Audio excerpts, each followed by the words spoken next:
أعوذ بالله من الشيطان الرجيم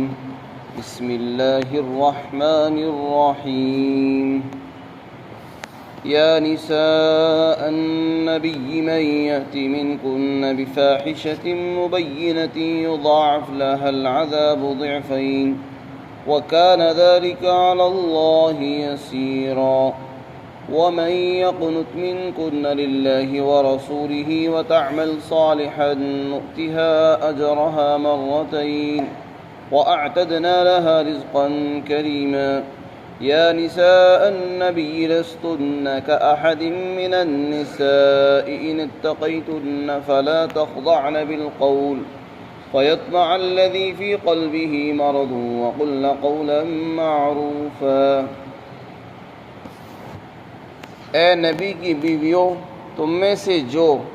کوئی کھلی ہوئی بے حیائی کا کام کرے گی تو اللہ تعالیٰ اس کی سزا کو 2 گنا کر دیں گے، اور یہ اللہ کے لیے آسان ہے۔ اور تم میں سے جو اللہ اور اس کے رسول کی فرما برداری کرے گی اور نیک عمل کرے گی تو ہم اس کا اجر دوہرا اس کو عطا کریں گے۔ اور ہم نے ان عورتوں کے لیے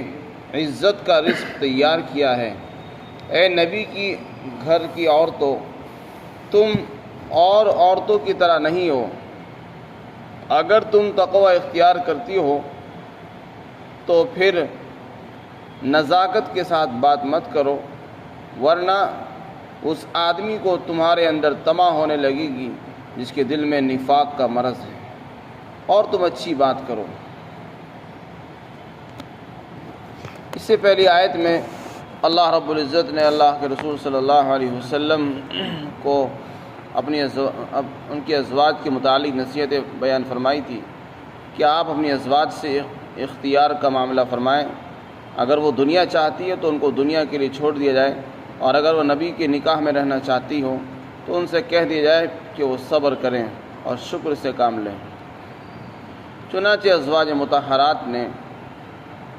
دنیا کی نعمتوں، دنیا کی دولتوں کے مقابلے میں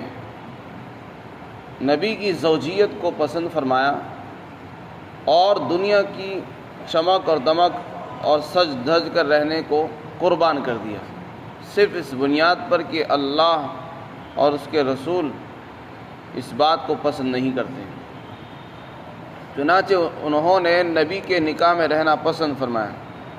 تو اس حیثیت سے اللہ نے ان کو یہ صلہ دیا کہ دنیا میں وہ جو بھی نیک عمل کریں گی اللہ تعالیٰ ان کے ایک عمل کے بدلے میں 2 عمل کا ثواب عطا فرمائیں گے، یعنی ہر نیک عمل کے بدلے میں ان کو دوہرا اجر عطا فرمائیں گے۔ اور اسی طرح اگر وہ کوئی گناہ کا کام کریں گی تو اس کی سزا بھی ان کو 2 گنا دی جائے گی۔ یہ بظاہر اسی انعام کا صلہ ہے کہ انہوں نے نبی کی زوجیت میں رہنا پسند کیا اور دنیا کی رونق اور چمک اور دمک کو قربان کر دیا، تو اللہ نے ان کے اعمال کو بھی بڑھا دیا۔ اب وہ جو بھی عمل کریں گی اس پر ان کو دوہرا اجر ملے گا، یہ انہی کی خصوصیت ہے۔ اسی طریقے سے اگر یہ کوئی گناہ کا کام بھی کریں گی تو ان کی سزا بھی 2 گنی ہو جائے گی۔ یہاں پر اس آیت شریفہ میں اسی بات کو بیان کیا کہ تم میں سے جو کوئی عورت فاحشۃ مبینہ، کھلی ہوئی بےہودگی کا کام کرے گی تو اس کو سزا بھی 2 گنی دی جائے گی۔ تو فاحشہ سے یہاں پر کیا مراد ہے؟ عام مفسرین نے اس سے بےہودگی یعنی ایسے عمل کو مراد لیا ہے جس سے نبی کو تکلیف ہوتی ہو اور پریشانی اور تنگی ہوتی ہو، جیسے خرچوں کا مطالبہ کرنا، بے جائی اخراجات کا مطالبہ، اور فراخی اور کشادگی کا مطالبہ کہ ہمیں اخراجات دیے جائیں، خرچے دیے جائیں، پیسے دیے جائیں۔ یہ وہ چیزیں جس سے نبی کی ذات کو تکلیف پہنچتی ہے اور نبی تنگ ہوتے ہیں، پریشان ہوتے ہیں۔ عورتوں کو تو یہ چاہیے تھا کہ وہ اپنے شوہر کے لیے عافیت، سکون اور اطمینان کا، تسلی کا ذریعہ بنتی۔ اگر وہی عورتیں اپنے مردوں کے لیے تکلیف کا باعث ہو تو اس سے ان کی طبیعت کے اندر بھی تکدر پیدا ہو جاتا ہے۔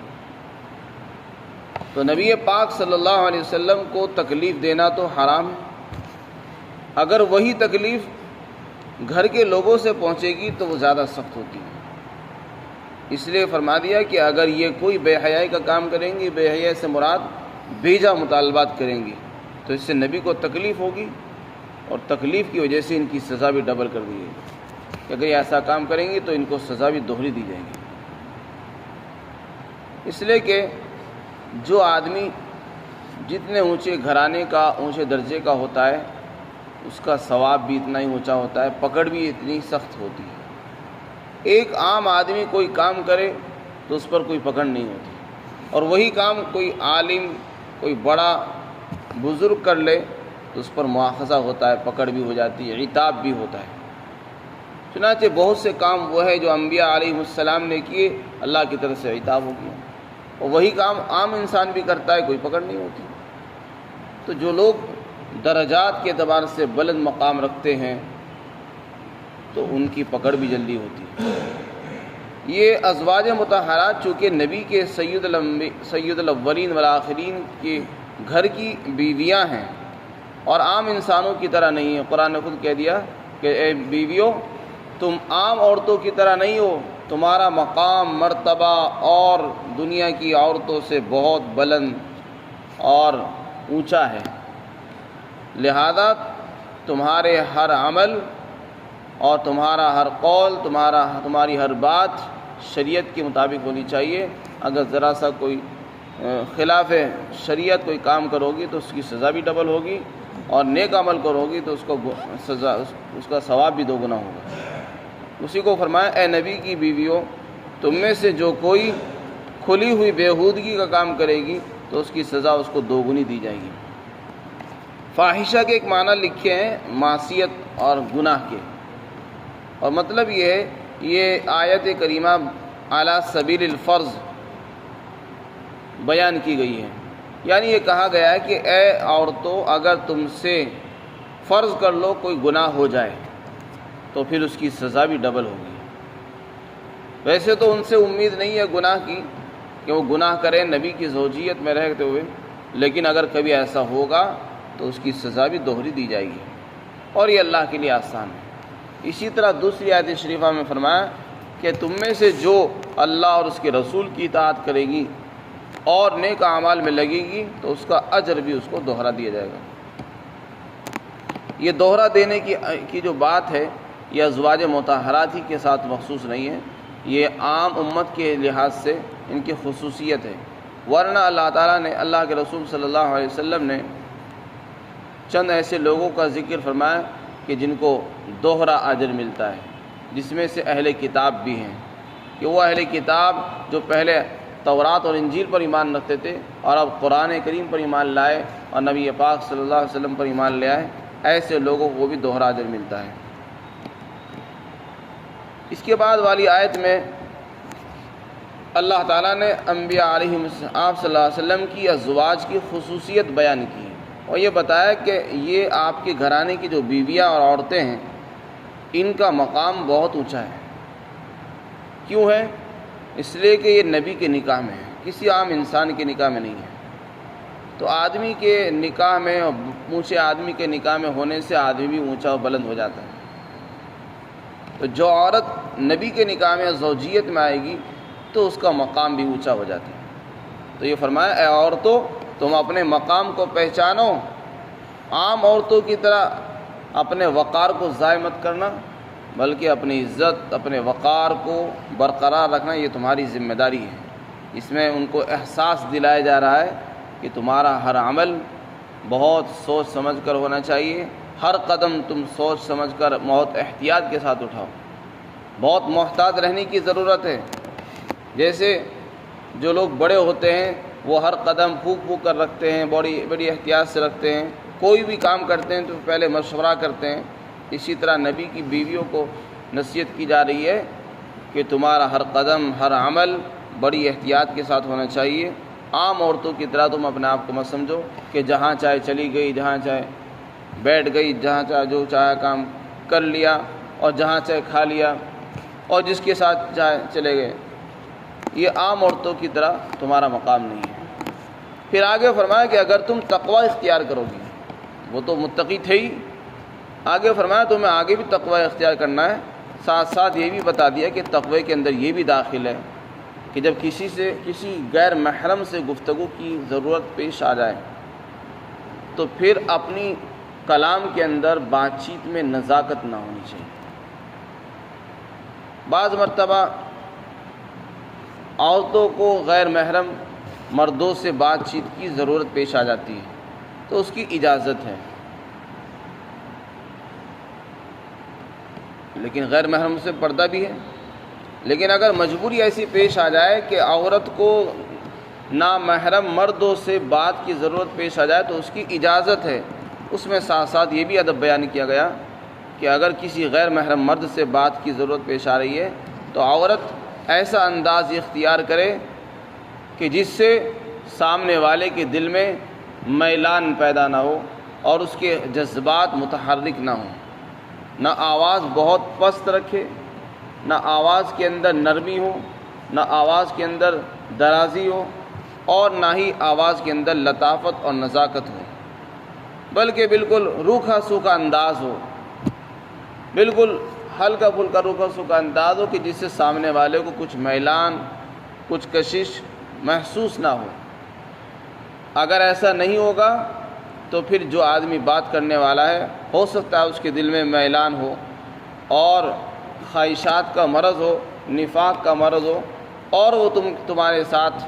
میلان رکھنے کا ارادہ کرے۔ تو اس لیے ازواج مطہرات کو یہ تعلیم دی جا رہی ہے، تو عام عورتوں کو تو خود سمجھ لینا چاہیے کہ ہمیں کیسے بات کرنی ہے۔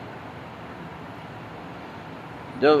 نبی کے گھرانے کی بیویوں کو یہ تعلیم دی جا رہی ہے کہ کسی غیر محرم مرد سے بات کرنی ہے تو لچکدار انداز نہ ہو، نزاکت نہ ہو، نرمی نہ ہو گفتگو کے اندر، بلکہ روکھا سوکھا انداز ہو کہ جس سے سامنے والوں کو بالکل بھی محسوس نہ ہو کہ وہ دیر تک بات کرنا چاہتی ہے۔ جب ایسا ہوگا تو سامنے والا بھی دیر تک بات نہیں کرے گا، وہ اپنا مقصد پورا کرے گا اور چلا جائے گا۔ وَقُلْ قَوْلًا مَّعْرُوفًا، اسی طرح فرمائے اور اچھی طرح بات کرو، یعنی سامنے والے سے بات بھی کرنی ہے لیکن بد اخلاقی سے پیش نہیں ہے۔ کسی غیر محرم سے ضرورت کے طور پر بات کرنے کی نوبت بھی آ جائے تو بد اخلاقی سے پیش نہیں آنا اور اچھی طریقے سے پیش آنا ہے، لیکن انداز روکھا سوکھا ہونا چاہیے کہ جس سے سامنے والے کو بات کرنے میں لذت محسوس نہ ہو اور اس کے اندر میلان نہ پیدا ہو۔ فرمایا یا نساء النبی، اے نبی کی گھر کی عورتوں، تم عام عورتوں کی طرح نہیں ہو۔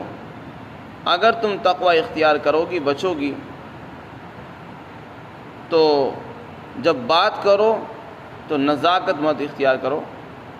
ورنہ ایسا ہوگا کہ جس کے دل میں مرض ہے، کوئی روگ ہے، تو وہ بے جا لالچ کرے گا تمہاری طرف، اور تم ان سے جب بات کرو تو اچھے انداز سے بات کرنا چاہیے، خوش اخلاقی سے بات کرنی چاہیے۔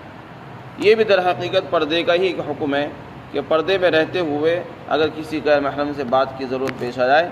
تو اس میں روکھا سوکھا انداز ہونا چاہیے تاکہ سامنے والے کو میلان نہ ہو۔ یہ عام عورتوں کو جو ہے نبی کی عورتوں کو خطاب کیا جا رہا ہے، تو عام عورتوں کو تو بہت احتیاط کی ضرورت ہے۔